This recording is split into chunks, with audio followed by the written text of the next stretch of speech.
Nunca había corrido tan rápido a mis 66 años como aquella tarde en que recibí la llamada del hospital.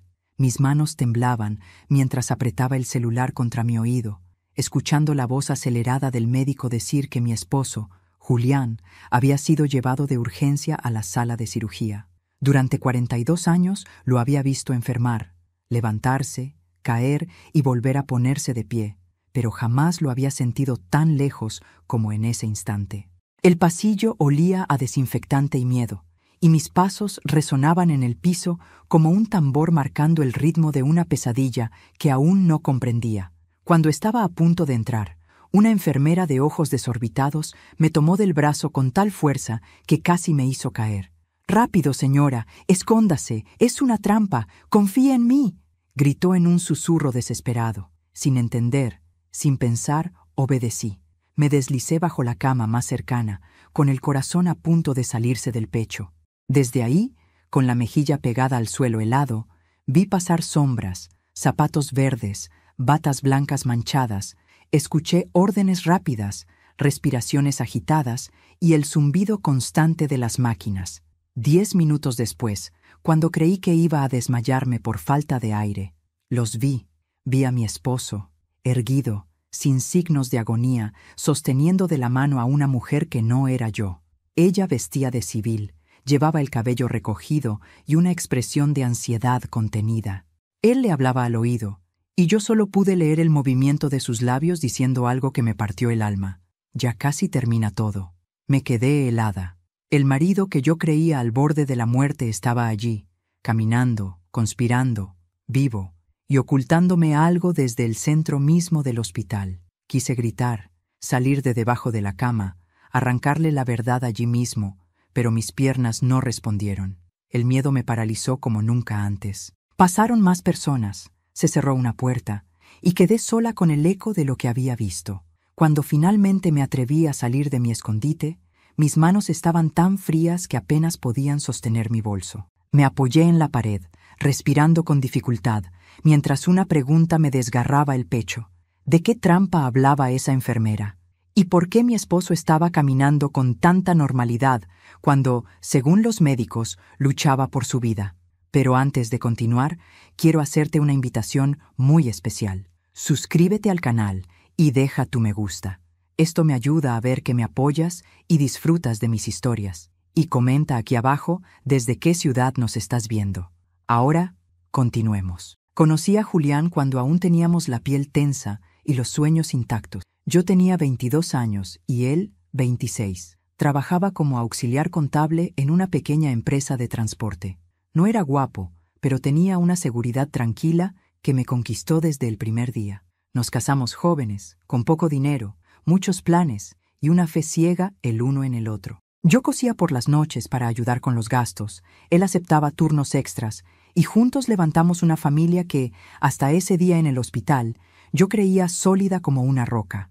2 hijos, una casa pagada con años de sacrificio, domingos de misa, cumpleaños modestos y una rutina que, con el tiempo, se volvió refugio. Ahora esa vida parecía un decorado de cartón que amenazaba con venirse abajo. Salí al estacionamiento del hospital sin saber exactamente cómo mis pies me llevaron hasta allí. El cielo estaba gris, como si incluso el clima quisiera advertirme de la tormenta que se avecinaba.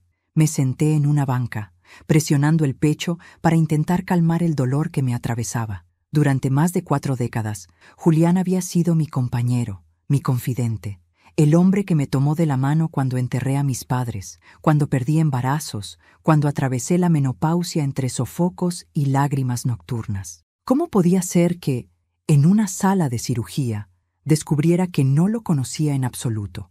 Quise pensar que había malinterpretado la escena. Quizás estaba bajo efectos de medicamentos, quizás mi mente, cansada, había construido una imagen equivocada, pero la voz de la enfermera seguía resonando dentro de mí como un martillo implacable. Es una trampa, una palabra corta, dura, peligrosa. Regresé al interior del hospital fingiendo tranquilidad. Pregunté por Julián en recepción y me dijeron que la cirugía había sido prolongada, que aún no podían darme información. Mentían. Yo ya había visto con mis propios ojos que él no estaba inconsciente en una mesa de operaciones, luchando por su vida como me dijeron. Decidí esperar y observar. Eso fue lo que hice la mayor parte de mi matrimonio. Esperar a que él llegara del trabajo, observar su cansancio, interpretar sus silencios. Aquella vez no sería diferente, solo que ahora esperaba una verdad capaz de destruirlo todo. 2 horas después, una doctora salió con el rostro serio y me informó que la intervención había sido complicada pero exitosa, que debía verlo más tarde. Asentí con la cabeza, fingiendo alivio, mientras por dentro me sentía como una actriz en un teatro macabro. Esa noche no dormí. Sentada en la sala de espera, miraba a otras familias llorar, abrazarse, agradecer, y yo solo podía pensar en la mano de Julián entrelazada con la de aquella mujer desconocida. ¿Quién era? ¿Desde cuándo existía? ¿Qué clase de plan se ejecutaba dentro de un hospital? Al amanecer, por fin me permitieron entrar a verlo. Estaba en una cama, con cables conectados al pecho, respirando con normalidad, demasiado normal para alguien que había estado al borde de la muerte. Cuando abrió los ojos al verme, esbozó una sonrisa que durante años había sido capaz de calmar todas mis tormentas. Esa vez no logró engañarme. «Amor, pensábamos que no llegabas», dijo con una voz suave, ensayada. Lo miré en silencio, intentando encontrar en su rostro al hombre que conocí, al joven pobre que me prometió una vida honesta. Vi cansancio, vi una sombra de inquietud, vi algo que nunca antes había visto con claridad: culpa. Tomé su mano con cuidado, como quien toca un objeto frágil que podría romperse en cualquier momento. «Aquí estoy», respondí. «No pensaba dejarte solo». Él cerró los ojos, como si aquellas palabras le pesaran más de lo que deberían. En ese instante, supe que algo dentro de mí había cambiado para siempre. Ya no era solo la esposa preocupada por la salud de su marido. Era una mujer que había visto una escena que no debía existir. Una mujer que había sido empujada, literalmente, bajo una cama para salvar su vida de una trampa que aún no comprendía. No supe en ese momento que ese sería apenas el primer hilo de un tejido de mentiras, traiciones y secretos construidos durante décadas. No supe que la sangre que sentí enfriarse en mis venas aún tenía que congelarse muchas veces más. Pero sí supe, con una certeza nueva y aterradora, que el hospital no había sido solo el lugar de una cirugía. Había sido el escenario donde, por primera vez, vi al verdadero Julián y donde comenzó mi propio despertar. Durante 42 años repetí la misma rutina sin cuestionarla. Despertaba antes que Julián, preparaba el café, dejaba su ropa lista, escuchaba sus planes del día como quien oye llover sin sospechar tormenta. Él siempre decía que el orden y la disciplina eran el secreto de todo, del trabajo, del matrimonio, de la vida. Yo nunca dudé. Confié en esa voz firme que tantas veces me sostuvo cuando flaqueé. Confié incluso cuando nuestros hijos dejaron de llamarme con la frecuencia de antes y cuando la casa comenzó a sentirse demasiado grande para 2 personas que ya no se decían todo. Confié hasta el día de la sala de cirugía. Mientras lo observaba dormir conectado a las máquinas, repasé nuestra historia como quien revisa una película buscando una escena clave que antes pasó desapercibida. Recordé la primera mudanza, cuando dejamos el cuarto alquilado para instalarnos en un pequeño departamento. Yo lloré de felicidad aquel día mientras él hablaba de inversiones, de sacrificios, de futuro. Siempre el futuro, nunca el presente. Recordé cuando nació nuestro hijo mayor, y Julián no llegó al hospital hasta la madrugada porque el trabajo no podía esperar. Yo lo perdoné sin reproches. Después vino nuestra hija, y él tampoco estuvo cuando entré en trabajo de parto. Siempre había una excusa, siempre una ausencia justificada por una vida que, según él, estaba construyendo para nosotros. Pensé que tal vez yo misma había sido cómplice de esa distancia. Me refugié tanto en la idea de la esposa comprensiva que olvidé exigir un lugar real en la vida del hombre con quien compartía la cama. Acepté sus silencios, sus llamadas a deshoras, sus viajes repentinos, sus negocios que jamás explicó con claridad. «No te preocupes, Clara», me decía. «Hay cosas que mejor no se mezclan con el hogar». Yo asentía y retomaba mis labores, convencida de que el amor verdadero no hace preguntas incómodas. Pero ahora, sentada junto a su cama de hospital, esas ausencias adquirían un rostro, unas manos femeninas entrelazadas con las suyas, una escena que mi memoria se negaba a borrar. Lo miré con detenimiento. Tenía el ceño fruncido, incluso dormido, como si hasta en el reposo su mente siguiera calculando algo. Sus labios se movieron apenas, murmurando un nombre que no fue el mío, un nombre que no reconocí. Sentí un nudo subir desde el estómago hasta la garganta, lento y ardiente. Recordé entonces a Ernesto, su socio de tantos años, un hombre que siempre llegaba a casa con sonrisas exageradas y regalos demasiado caros para simples visitas. También recordé a Laura, su esposa, una mujer elegante que evitaba quedarse a solas conmigo. Siempre había algo en su mirada que me incomodaba, como si yo fuera un mueble más, una presencia innecesaria. Muchas veces me dije que eran celos tontos de una mujer envejecida, viendo pasar la juventud en otros rostros. Hoy comprendía que mi intuición llevaba décadas gritándome una verdad que me negué a escuchar. Al atardecer, una enfermera entró para cambiarle el suero. Era joven, de manos nerviosas. La observé con disimulo hasta que me atreví a preguntarle en voz baja cómo había evolucionado mi esposo. Ella precisó los labios antes de responder. Miró la puerta, luego a mí. Dijo frases técnicas, vagas, casi recitadas. Cuando se marchó, sentí que no me había dicho nada verdadero. Aquel hospital parecía una caja llena de palabras huecas. Salí al pasillo a tomar aire y me apoyé contra la pared. Por primera vez en mi vida, sentí miedo de mi propio marido. No un miedo físico, no al hombre que conocía, sino al que empezaba a dibujarse detrás de esa máscara de esposo ejemplar. Recordé discusiones antiguas, pequeñas escenas que siempre minimicé. La vez que encontré facturas a nombre de una empresa que no conocía, el día que llegó tarde con olor a un perfume que no era el mío, sus cambios repentinos de humor, su obsesión por ocultar documentos. Yo lo justificaba todo. Siempre fui experta en justificarlo todo. Nuestros hijos, Marcos y Elena, llegaron al hospital esa noche. Marcos venía con el rostro tenso, Elena con los ojos enrojecidos. Los abracé intentando transmitir una calma que no sentía. Ellos preguntaron por su padre, por la cirugía, por los médicos. Repetí la versión oficial sin titubear. Todavía no estaba lista para destruirles la imagen del hombre al que admiraban. Todavía creía que quizá, solo quizá, yo estaba equivocada. Cuando quedé a solas con mi hija en la cafetería, ella me observó con detenimiento. «Mamá, estás rara», me dijo. «No lloraste». No supe qué responderle. ¿Cómo explicarle que no lloraba porque ya había llorado por dentro todo lo que me quedaba de confianza? ¿Cómo decirle que bajo una cama de hospital había muerto algo dentro de mí que no sabía nombrar? Le acaricié la mano y le sonreí. «Estoy cansada, hija». Elena asintió, pero no parecía convencida.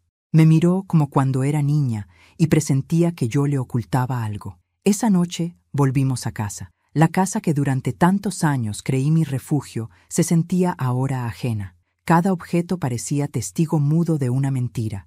Entré al dormitorio y el olor de Julián aún flotaba entre las paredes. Abrí el placard casi por impulso, buscando no sabía qué. Moví camisas, trajes, zapatos. Entonces lo vi. Un pequeño compartimento escondido detrás de una tabla suelta. Dentro había sobres, documentos antiguos, fotografías y un pendrive negro sin marca. Mis manos temblaron. Tomé uno de los sobres. Dentro había una fotocopia de una cédula de identidad con el rostro de la mujer del hospital. Debajo, una fecha de hace más de 30 años. Sentí que el pasado me golpeaba con la fuerza de un puño directo al pecho. Aquella mujer no era nueva. Había existido mientras yo cosía de noche creyendo que Julián trabajaba hasta tarde. Mientras yo criaba hijos pensando que él perseguía un futuro para todos. Dejé todo en su lugar, exacto como lo encontré. El miedo, ahora, tenía nombre.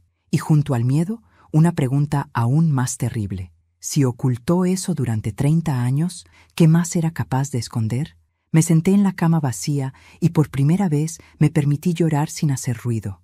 No lloré por la traición únicamente. Lloré por mí, por la mujer que confiaba sin medida, por los años que ya no volverían. Pero entre sollozo y sollozo, algo nuevo comenzó a encenderse en mi pecho. No era ira, no aún. Era una lucidez fría, una certeza amarga. La vida que creí vivir había sido cuidadosamente fabricada por un hombre que jamás me permitió conocer su verdadero rostro. Y yo apenas estaba comenzando a despertar. Regresé al hospital al amanecer con los documentos aún temblando en mi memoria. No llevé conmigo los sobres ni el pendrive. Algo en mi interior me dijo que todavía no era momento de mover esas piezas. Julián seguía internado, oficialmente en observación. Esa palabra, observación, se me clavó como una espina. Yo era la que observaba ahora. Cada gesto, cada médico que entraba y salía, cada palabra que parecía cuidadosamente escogida para no decir demasiado. Cuando llegué a su habitación, estaba despierto. Sonrió al verme, pero su sonrisa ya no me tranquilizaba. Era una máscara, y yo había aprendido a mirar más allá de ella. Dormí poco, me dijo. Este lugar no deja descansar. Yo tampoco, respondí con sinceridad. Nos miramos en silencio durante unos segundos que parecieron una eternidad. Sus ojos se desviaban constantemente hacia la puerta, como si esperara la entrada de alguien más. No fui capaz de ignorarlo. ¿Esperas a alguien?, pregunté, fingiendo ligereza. Al médico, respondió rápido. Dijo que vendría a revisarme temprano. Asentí, pero su tono no coincidía con sus palabras. Minutos después entró otro doctor, distinto al que me había hablado el día anterior. Se presentó con un nombre que no recordé porque mi atención estaba clavada en sus manos. Eran las manos de alguien que evita tocar demasiado, que no quiere dejar rastro. Revisó los monitores, auscultó a Julián, tomó notas sin mirarnos directamente. Todo evoluciona según lo previsto, dijo. En unos días podrá irse a casa. Doctor, me atreví. ¿Podría explicarme exactamente qué tipo de cirugía le realizaron a mi esposo? Él levantó la vista apenas un segundo. Su mirada fue rápida, filosa, incómoda. Una intervención cardíaca preventiva. Nada fuera de lo común. ¿Preventiva?, repetí. A mí me dijeron que fue una urgencia grave. El doctor carraspeó. Las definiciones pueden variar según el caso, señora. Se giró hacia la puerta sin darme oportunidad de seguir preguntando. Julián apretó ligeramente mi mano. No te preocupes por tecnicismos, murmuró. Lo importante es que estaré bien. Yo también apreté su mano, pero no por afecto. Fue para sentir si temblaba. Y temblaba. Salí al pasillo con el estómago revuelto. Algo no encajaba. Nada encajaba. Deambulé por los corredores hasta que vi una silueta conocida doblar en una esquina. Era la misma enfermera que me había empujado bajo la cama. Tenía el cabello escondido bajo el gorro quirúrgico, pero sus ojos, esos no los olvidaría jamás. «¡Enfermera!», la llamé en voz baja. Se detuvo, miró alrededor, dudó, luego se acercó. «Señora, yo no debía decir nada aquel día». «Lo sé», respondí, «pero ya lo dijo, y ahora necesito comprender». Ella tragó saliva. «No puedo hablar aquí». Me indicó una salida lateral del hospital. Caminamos en silencio hasta una pequeña escalera de emergencia donde apenas entraba la luz. Allí, finalmente, me miró de frente. «Su esposo no estaba siendo operado en el momento que usted cree», dijo. La cirugía real ya había terminado horas antes. Entonces, ¿qué hacían en aquella sala? Lo que yo vi, sus ojos se llenaron de miedo. Fue una reunión.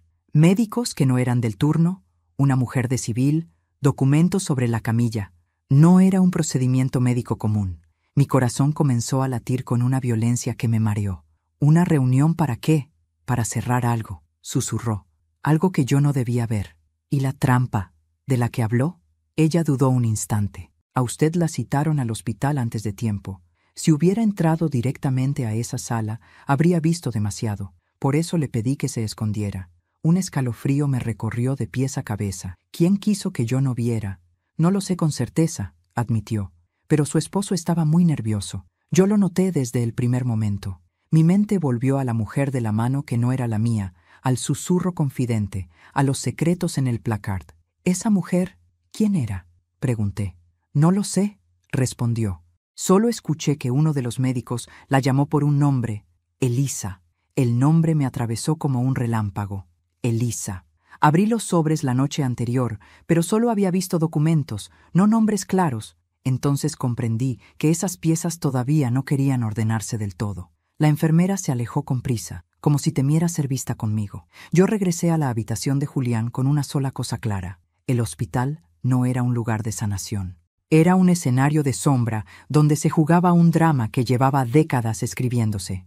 Ese mismo día, mientras él dormía sedado después de otro control de rutina, aproveché para revisar sus pertenencias. Encontré un celular que no era el suyo habitual. Sabía que no debía hacerlo. Sabía que cruzar esa línea tendría consecuencias, pero ya no había marcha atrás. Al encenderlo, apareció una pantalla bloqueada. Probé con fechas importantes. Nuestro aniversario, el nacimiento de los hijos. Nada. Probé entonces con la fecha del documento que había visto en casa. Se abrió de inmediato. Mis manos comenzaron a sudar. Mensajes, llamadas, notas de audio. Todo con un solo contacto guardado con iniciales. Primero leí el mensaje más reciente. Ya casi termina todo. Cuando salga del hospital, nadie sospechará. Lo hiciste bien. Sentí náuseas. Había fotos, selfies tomados en lugares que yo jamás conocí. Restaurantes, viajes, incluso un apartamento que no era nuestro. Mujeres y hombres que sonreían alrededor de una mesa elegante. Ninguno era de mi familia. Una llamada entrante interrumpió mi lectura. El nombre apareció en la pantalla. Elisa. No contesté. El teléfono vibró una vez más. Luego un mensaje. ¿Está todo bajo control? Apagué el dispositivo con manos temblorosas. Regresé a su lugar exacto en el cajón. Me senté junto a la cama y lo observé dormir. El hombre que había sido mi hogar se estaba convirtiendo lentamente en un desconocido. Esa noche, de regreso en casa, saqué al fin los sobres del escondite. Leí documentos con sellos de clínicas privadas, contratos de sociedades médicas, transferencias de dinero a nombres que yo jamás había escuchado. Julián no solo tenía una vida paralela, tenía negocios ocultos, y no eran limpios. El pendrive me dio más miedo que los papeles. Lo conecté a la computadora con el corazón cayéndome al suelo. Videos comprimidos, grabaciones de audio, algunas marcadas como respaldo, otras como final. Abrí la primera. La voz de Julián llenó la habitación. Si algo sale mal, asegúrense de que mi esposa no vea nada, decía con frialdad. Ella no debe enterarse nunca. Yo estaba sentada en la oscuridad de mi propio dormitorio, escuchando a mi esposo organizar mi propia ignorancia. Cerré los ojos con fuerza. Las lágrimas no salían. Ya no podía llorar. Había entrado en una etapa distinta del dolor, una en la que el alma se vuelve dura para no romperse. En ese instante comprendí algo esencial.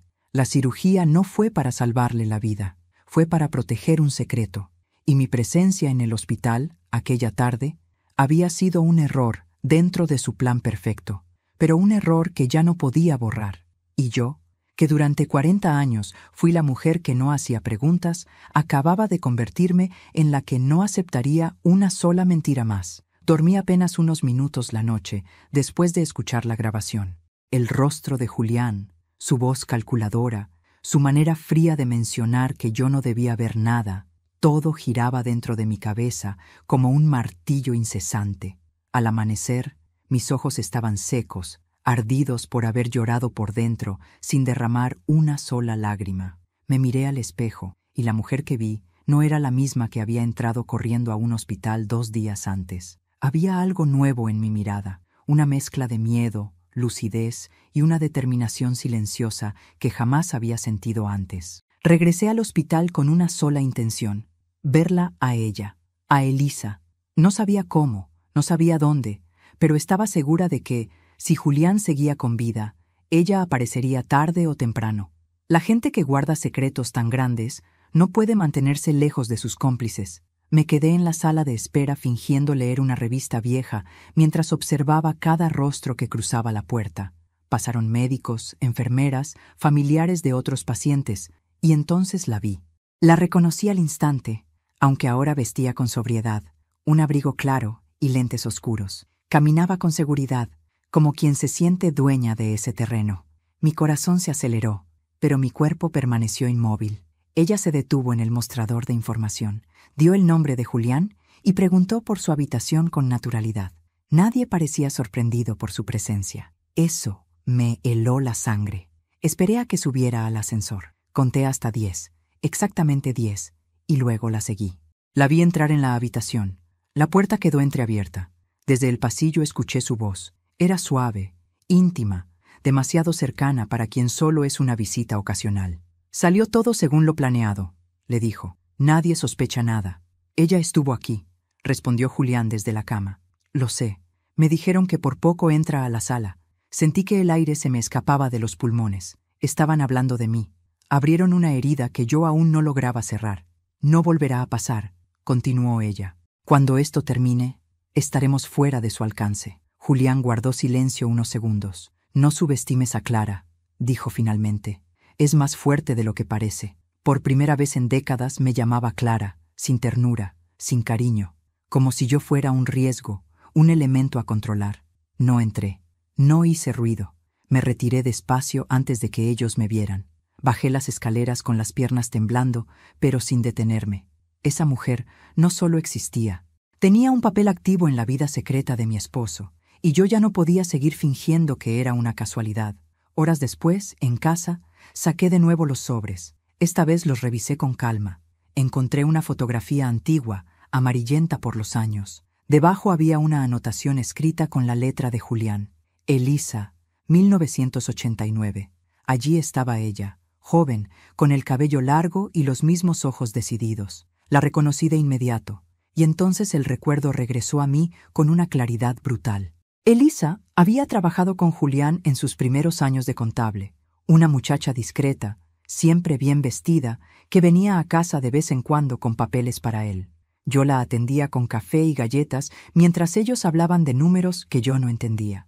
Recuerdo que una vez, después de que ella se fue, noté que Julián estaba especialmente nervioso. Le pregunté si pasaba algo, y él respondió con una risa forzada que eran solo asuntos de trabajo. Poco tiempo después, Elisa desapareció de nuestras vidas. Él dijo que había cambiado de empresa. Yo no volví a pensar en ella. Hasta ahora. Busqué más entre los documentos. Encontré transferencias de dinero hechas a una cuenta que llevaba su nombre. Durante años, décadas. No eran sumas pequeñas. Eran cantidades que explicaban muchas cosas. Los viajes repentinos, los lujos silenciosos, las ausencias. Sentí una punzada de humillación tan profunda que tuve que sentarme. Durante 40 años yo había contado monedas para completar el mercado de la semana, mientras Julián enviaba dinero en secreto a la mujer que ahora lo visitaba en el hospital como si fuera la dueña de su vida. Pero lo peor todavía no había llegado. Entre los sobres había un expediente médico antiguo, con fecha de hace 35 años. El nombre del paciente era el de Elisa. Diagnóstico: embarazo de alto riesgo. Médico tratante: el mismo cirujano que ahora atendía a Julián. Todo empezó a encajar en mi mente con una lentitud dolorosa. No quise creerlo. No hasta que vi el último documento, un acta de nacimiento.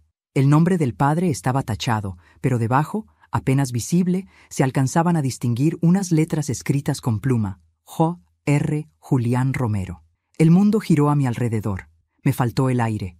Apreté el papel con tanta fuerza que lo arrugué sin darme cuenta. Julián no solo me había sido infiel, había tenido un hijo con esa mujer. Un hijo que creció lejos de mis ojos, alimentado con el dinero que yo ayudé a ahorrar cosiendo, limpiando, renunciando a mis propios sueños. Me levanté como pude y caminé hasta la ventana. Afuera, la vida seguía su curso como si nada. Los autos pasaban, la gente hablaba, el sol brillaba. Yo sentía que el suelo bajo mis pies se había desintegrado. Volví a pensar en mis propios hijos, Marcos y Elena. ¿Sabían algo? ¿Habían sido también engañados? ¿Cuánto de esta mentira se había construido sobre la espalda de toda nuestra familia? Esa noche no regresé al hospital. No podía soportar ver a Julián después de descubrir que su traición no había sido un error fugaz, sino una vida entera, paralela, cuidadosamente protegida.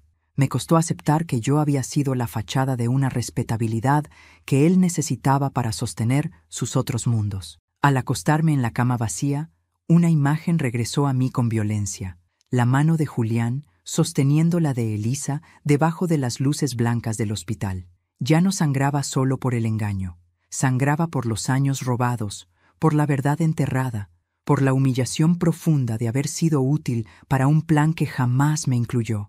Pero junto al dolor, algo comenzó a tomar forma en mi interior. Ya no era solo una herida, era una llama lenta, paciente, una certeza. Ellos me ocultaron una vida. Yo ya no tenía ninguna obligación de protegerlos. Y por primera vez desde que me casé, dejé de verme como la esposa fiel y silenciosa. Empecé a verme como lo que en realidad siempre fui, una mujer que ahora sabía demasiado para seguir callando. Elisa había salido de la sombra. Pero yo también. Pasé 2 días sin volver al hospital. Apagué el celular, Cerré cortinas, dejé que el mundo quedara del otro lado de la puerta, mientras dentro de mí las piezas de una vida entera comenzaban a reacomodarse con violencia. No lloré, no grité, no rompí nada.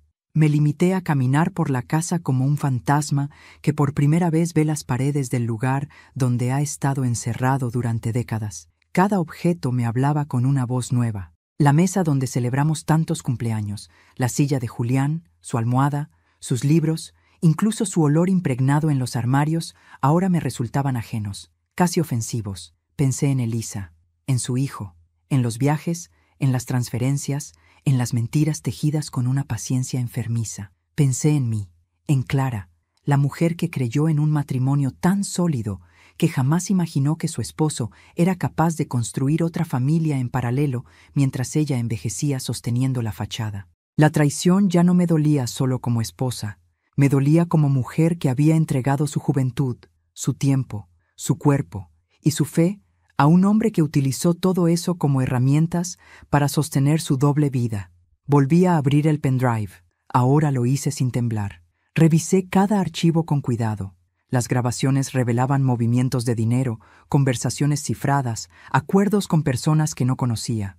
Algunas voces parecían médicos, otras empresarios. Descubrí nombres de clínicas privadas, empresas fantasma, operaciones que no figuraban en ninguna parte. Julián no solo ocultaba una familia, ocultaba negocios ilegales que involucraban salud, fallecimientos, transferencias sospechosas y algo aún peor, manipulación de diagnósticos. Entendí entonces la verdadera naturaleza de la cirugía.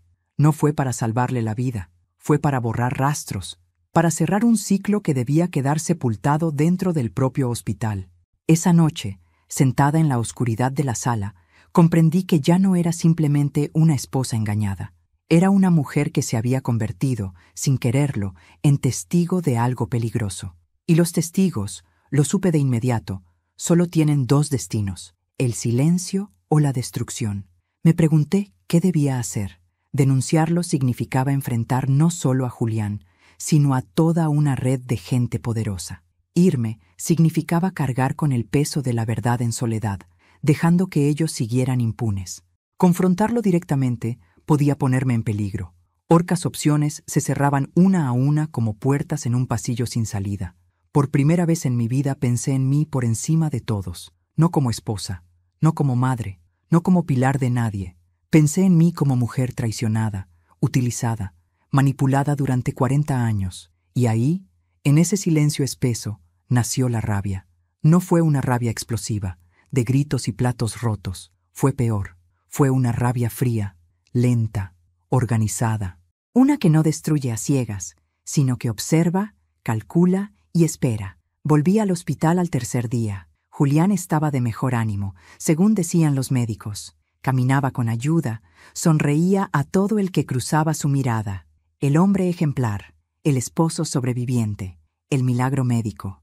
Yo entré con el rostro sereno que tantos años había perfeccionado. Pensé que no vendrías hoy, dijo con voz suave. Necesitaba tiempo, respondí. Te entiendo, susurró.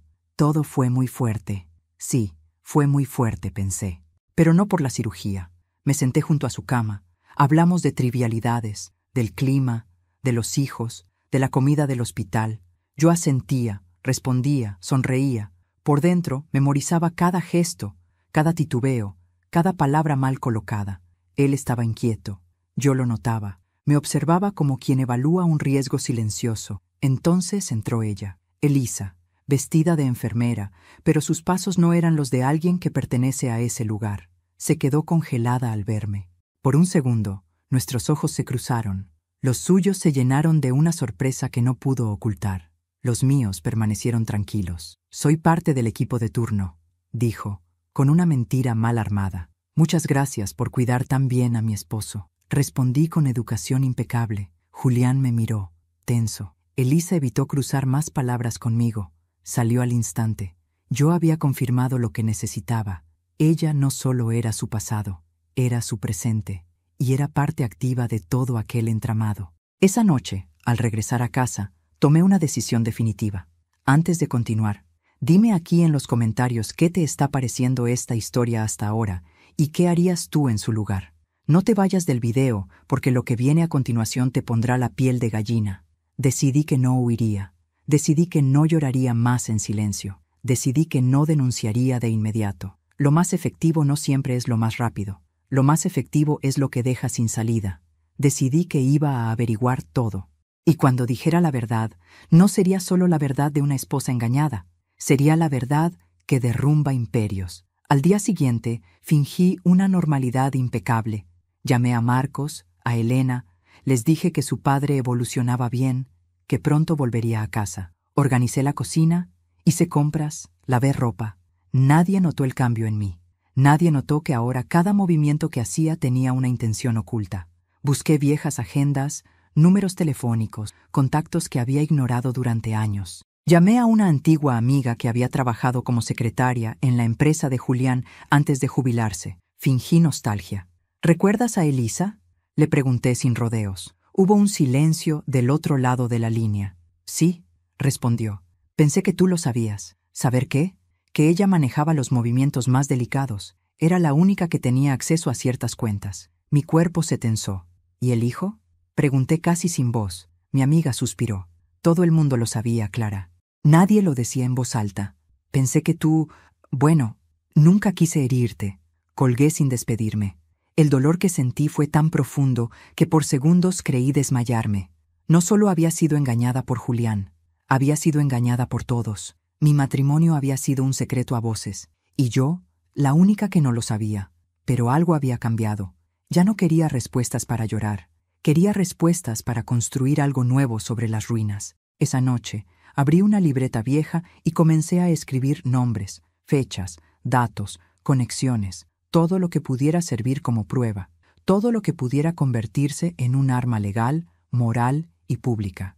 Miré mi reflejo en el vidrio de la ventana. Las arrugas seguían ahí, el cabello blanco también, pero en mis ojos había surgido una mujer que yo nunca había conocido.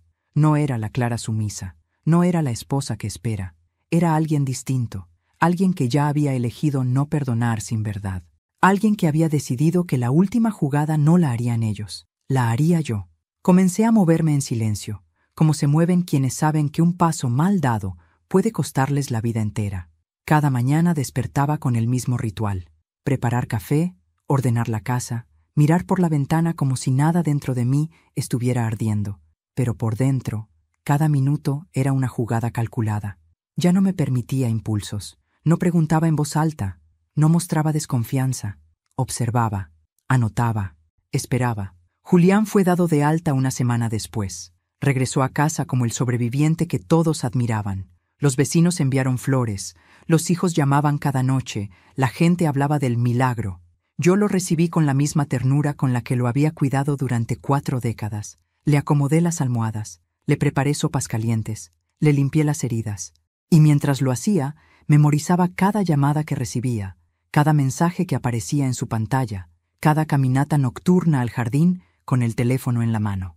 Elisa llamaba poco, pero cuando lo hacía, Julián se encerraba en el baño o salía al patio. Yo fingía no notar nada. Aprendí a moverme sin hacer ruido, a escuchar conversaciones a través de puertas entreabiertas, a reconocer los silencios densos. De noche, cuando él dormía, su respiración acompasada me permitía revisar su teléfono con cuidado. Había aprendido a desbloquearlo sin dejar rastro. Descubrí aplicaciones ocultas, claves cifradas, mensajes que se borraban automáticamente. Todo estaba diseñado para no dejar huellas, pero yo ya había aprendido a leer entre líneas. Volví a contactar a mi antigua amiga de la empresa. Esta vez fui más directa. Le pedí nombres, fechas, movimientos. Ella dudó, temerosa, pero al final habló. Me mencionó reuniones secretas, documentos que se destruían al terminar el día, un sistema paralelo de cuentas. Me habló también de una clínica privada donde Julián llevaba pacientes especiales, personas con mucho dinero, con mucho poder, con enfermedades que no debían figurar en ningún registro oficial. Empecé a entender la magnitud de lo que tenía frente a mí. Julián no era solo un infiel. Había sido durante décadas pieza clave de una estructura donde la vida humana se convertía en un número dentro de una transferencia. Una tarde, aprovechando que él dormía profundamente por los sedantes, entré a su estudio, ese cuarto al que yo casi nunca entraba, por respeto a su trabajo. Allí encontré lo que había estado buscando desde el principio, una caja fuerte empotrada detrás de un cuadro antiguo. Ya conocía la combinación gracias a uno de sus audios. La abrí sin dificultad. Dentro había dinero en efectivo, pasaportes a nombre de terceros, contratos en idiomas que apenas entendía, y un cuaderno negro con letra de Julián. Lo tomé con manos frías. No eran notas románticas ni reflexiones personales. Eran listas, pagos, nombres tachados, observaciones médicas, iniciales, fechas de procedimientos. Sentí náuseas al leer uno en particular. Paciente RM. Diagnóstico modificado. Familia no informada.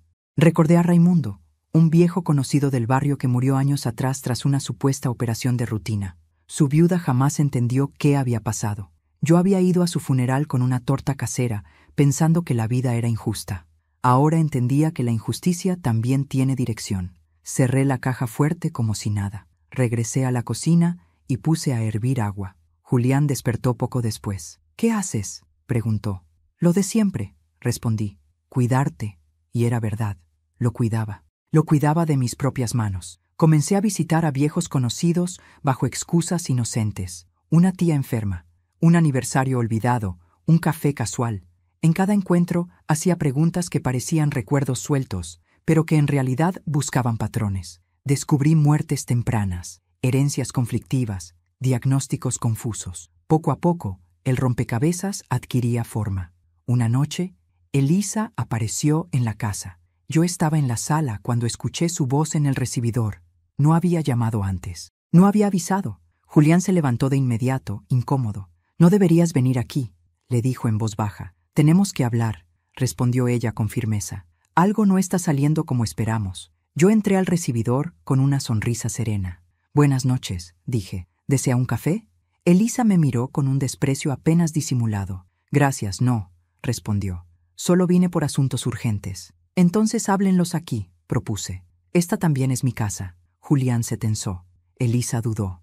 Por un segundo creí que se marcharía, pero al final aceptó quedarse. Hablaron de términos que al oído de cualquiera habrían sonado a simples negocios. Plazos, entregas, retrasos, documentos. Yo servía agua y galletas como si no entendiera nada, pero cada palabra quedaba archivada en mi memoria. Antes de irse, Elisa me miró fijamente. «Usted es una mujer muy fuerte», dijo. «Lo admiro». «No me conoce», respondí con calma. «Tal vez más de lo que cree». Cerré la puerta tras ella. Julián no me miró a los ojos durante el resto de la noche. A partir de ese día supe que el tiempo se agotaba. Algo se movía entre ellos. Algo grande. Y yo tenía que acelerar mis pasos. Armé un archivo digital con copias de todo. Documentos, transferencias, audios, fotos, nombres. Lo repartí en 3 pendrives distintos. Uno quedó conmigo. Otro lo escondí fuera de casa, en un lugar que solo yo conocía. El tercero lo confié a una persona que jamás sospecharían, la esposa de uno de los antiguos socios de Julián, una mujer que había sufrido en silencio una historia muy parecida a la mía. «Si algo me pasa», le dije, «entrégalo a la prensa». Ella entendió sin hacer preguntas. Cada noche, antes de dormir, repasaba mentalmente las jugadas como si se tratara de un tablero invisible. Ellos creían tener el control, creían haber borrado todas las huellas. Creían que yo seguía siendo la mujer que no preguntaba, la que obedecía, la que confiaba ciegamente. No sabían que yo ya no jugaba para salvar mi matrimonio, jugaba para salvar mi verdad. Y quien aprende a moverse en la sombra, aprende también a encender incendios en silencio. El día del enfrentamiento llegó sin anuncios grandiosos, sin presagios visibles. Fue un jueves común, de cielo despejado, como si la vida quisiera burlarse de la tormenta que yo llevaba por dentro. Julián desayunó en silencio, hojeando el periódico como tantas otras mañanas. Yo le serví café con la misma calma de siempre. Nadie habría imaginado que aquella sería la última vez que fingiríamos ser un matrimonio normal. Esa noche había una cena familiar en casa. Marcos vendría con su esposa. Elena llegaría directo del trabajo. Julián lo había propuesto para celebrar su recuperación. Yo acepté enseguida. Él pensó que era por cariño. Yo sabía que era el escenario perfecto. Pasé el día cocinando despacio, con movimientos exactos. Cada plato que preparaba era como una cuenta regresiva. No sentía nervios, sentía una serenidad peligrosa, la que solo aparece cuando ya no hay marcha atrás. Antes de que llegaran los invitados, abrí la caja fuerte una última vez. Tomé el cuaderno negro, también el tercer pendrive. Lo guardé en el bolsillo interior de mi vestido. Cerré la caja, guardé la llave donde siempre. Todo debía parecer intacto, hasta que dejara de serlo. A las 8 en punto, sonó el timbre. Marcos entró sonriendo, preguntando por su padre. Elena lo siguió, cansada pero contenta. La mesa se llenó rápido de voces, cubiertos, aromas. Julián se mostraba animado, orgulloso de su nueva oportunidad. Yo observaba desde mi lugar, en silencio, viendo cómo cada uno ocupaba su puesto sin sospechar que estaban sentándose alrededor de una bomba ya encendida. En mitad de la cena, cuando el postre aún no había sido servido, alguien volvió a tocar la puerta. Julián se tensó. Yo me levanté. «Yo atiendo», dije. Sabía exactamente quién era. Abrí, y allí estaba Elisa, elegante como siempre, con una sonrisa que se congeló al verme. «Buenas noches», dijo. «Julián no contesta mis llamadas. Está en el comedor», respondí. «Pase. Justamente íbamos a servir el postre». Por primera vez la vi dudar, pero entró. El silencio se hizo espeso cuando cruzó la sala y quedó frente a la mesa. Marcos frunció el ceño. «¿Y esta quién es?» «Una vieja amiga del trabajo», se apresuró a decir Julián. «Tan vieja que tiene llaves de esta casa», agregué con suavidad. Elisa me lanzó una mirada fulminante. Julián palideció.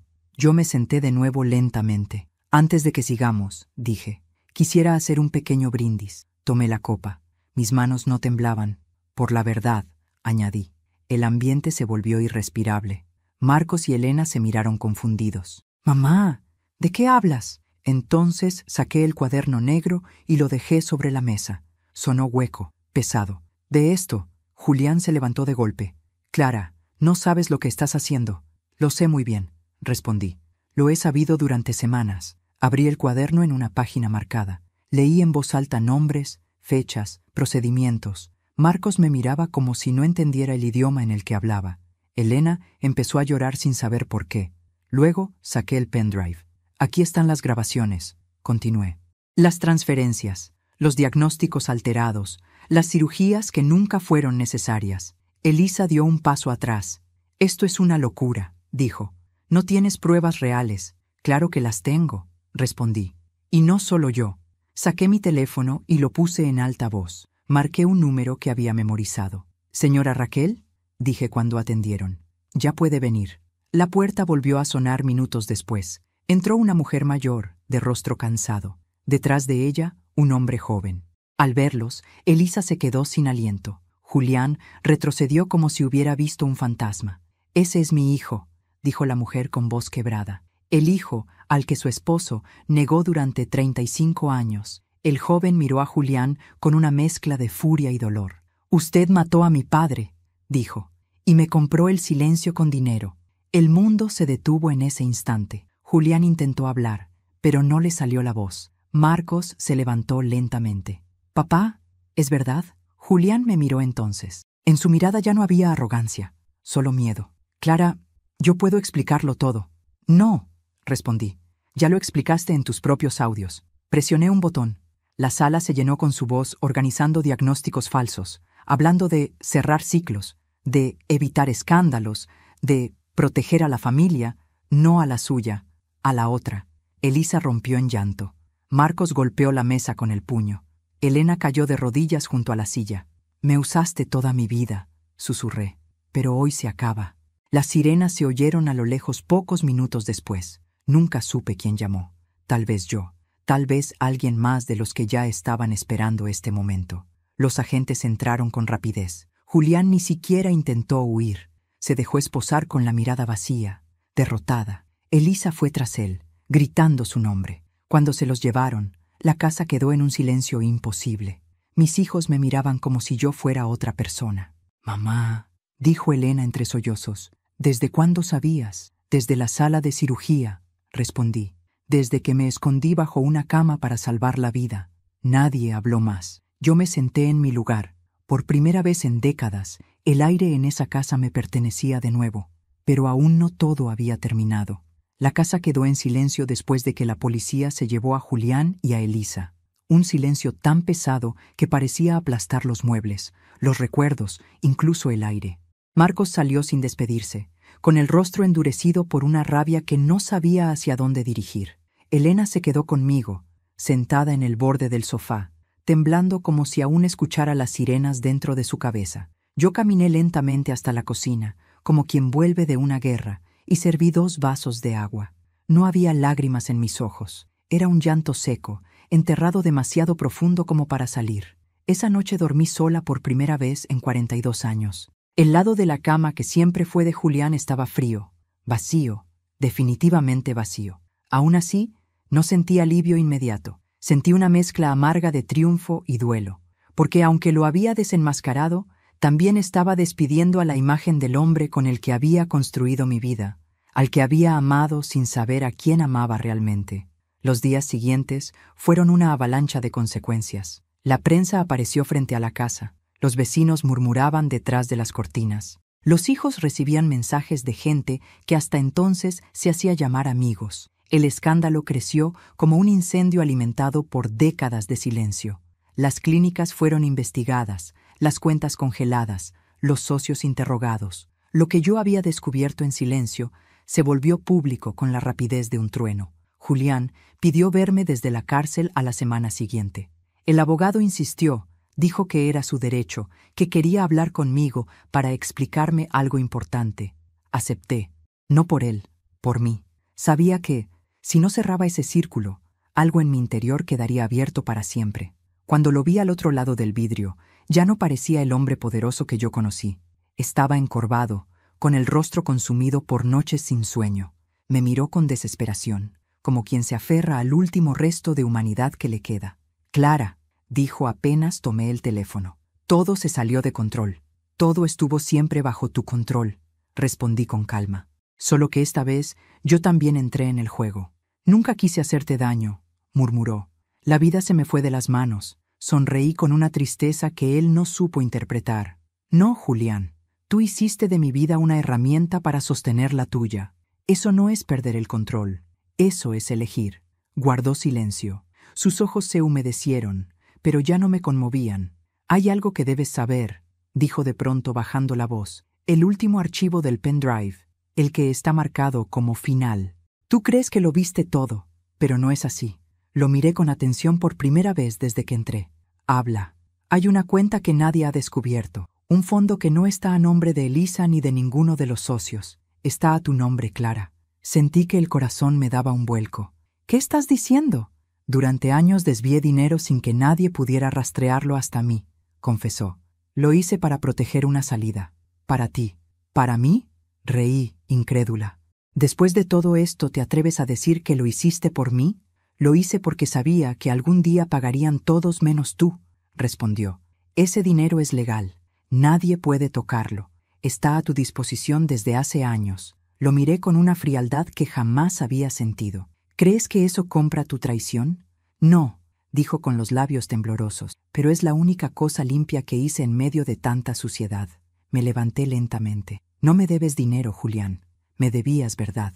Y esa ya la tomé por mi cuenta. Colgué el teléfono antes de que pudiera responder. Salí del edificio con un nudo en la garganta. No sabía aún si lo que había dicho era cierto. Parte de mí quería creer que aquella revelación era solo un último intento de manipulación, pero otra parte intuía que allí, incluso en medio de su ruina, seguía habiendo jugadas ocultas. 2 semanas después, mi abogado confirmó la existencia de la cuenta. El dinero estaba allí.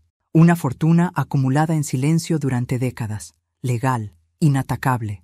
Esa fue la última pieza del rompecabezas. Comprendí entonces el giro final de esta historia. Julián había sido traidor hasta el final, pero también había intentado dejarme una salida que nadie más podría arrebatarme. No por amor, por culpa. Vendí la casa. Demasiados recuerdos, demasiadas sombras. Me mudé a un departamento pequeño, luminoso, frente a un parque. Empecé a caminar cada mañana, a respirar despacio, a hablar conmigo en el silencio. Marcos tardó meses en volver a llamarme.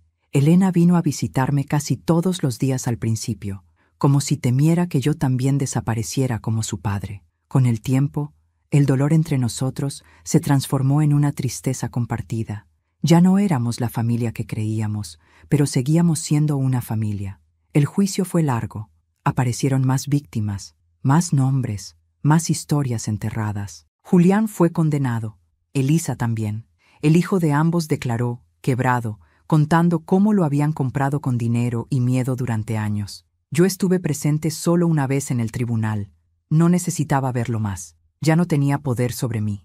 Un año después de aquella noche, recibí una carta desde la prisión. No la abrí de inmediato. La dejé sobre la mesa durante horas, como si fuera un objeto capaz de morderme. Cuando por fin la leí, solo había una frase escrita con su letra. Pensé que te estaba protegiendo, pero en realidad te estaba mintiendo todos los días. Doblé el papel y lo rompí en pedazos pequeños. No sentí rabia, no sentí pena, sentí algo distinto. Cierre. Con el dinero de la cuenta, financié discretamente a varias de las familias que descubrí durante mi investigación. Viudas, hijos, personas que habían sido dañadas por las mismas manos que me engañaron a mí.